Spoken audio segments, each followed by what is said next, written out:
ലോക്സഭാ തെരഞ്ഞെടുപ്പിലെ തൃശൂർ തോൽവിയിൽ KPCC നിയോഗിച്ച അന്വേഷണ സംഘത്തിന്റെ റിപ്പോർട്ടിലെ വിവരങ്ങൾ പുറത്ത്. പ്രധാന നേതാക്കൾക്ക് മനഃപൂർവമായ വീഴ്ചയുണ്ടായി എന്നാണ് കണ്ടെത്തൽ.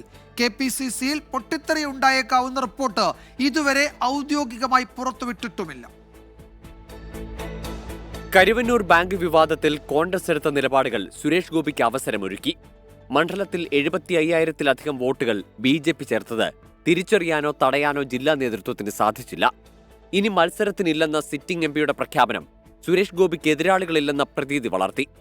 ഇങ്ങനെ വീഴ്ചകൾ ഓരോന്നും എണ്ണിപ്പറഞ്ഞാണ് തോൽവി പഠിക്കാൻ KPCC നിയോഗിച്ച 3-അംഗ സമിതിയുടെ റിപ്പോർട്ട്. പാർട്ടിയിൽ പൊട്ടിത്തെറിക്ക് കാരണമായേക്കാവുന്ന പരാതികളും തെളിവുകളും കണ്ടെത്തലുകളും വ്യക്തികൾക്കെതിരായ കടുത്ത ആരോപണങ്ങളും ശിപാർശകളും അടക്കം 30 പേജുകളിലായാണ് റിപ്പോർട്ട്. തോൽവിക്ക് കാരണക്കാരായ നേതാക്കളുടെ പേരെടുത്ത് പറയുന്നുണ്ട് റിപ്പോർട്ടിൽ. പുറത്തു വന്നത് യഥാർത്ഥ റിപ്പോർട്ടല്ലെന്ന് പ്രതിപക്ഷ നേതാവ് VD സതീശൻ. റിപ്പോർട്ട് ഞാൻ വായിച്ചതാണ്. എനിക്കത് വെളിപ്പെടുത്താൻ പറ്റില്ല, കാരണം പാർട്ടിയാണ് വെളിപ്പെടുത്തേണ്ടത്. ഞാൻ റിപ്പോർട്ട് വായിച്ചിട്ടുണ്ട് ലീഡർഷിപ്പിലുള്ള ഒരാളെന്ന നിലയിൽ. പക്ഷെ ഇന്നിപ്പോൾ ചാനലിൽ വന്നിരിക്കുന്ന പേരുകളും അതൊന്നും ആയിട്ട് പരാമർശിച്ചിട്ടുള്ള കാര്യങ്ങളൊന്നും റിപ്പോർട്ടിലുള്ളതായിട്ട് എനിക്കറിയില്ല. പ്രചരിക്കുന്നത് കെട്ടിച്ചമച്ച റിപ്പോർട്ടെന്ന് KC ജോസഫ്.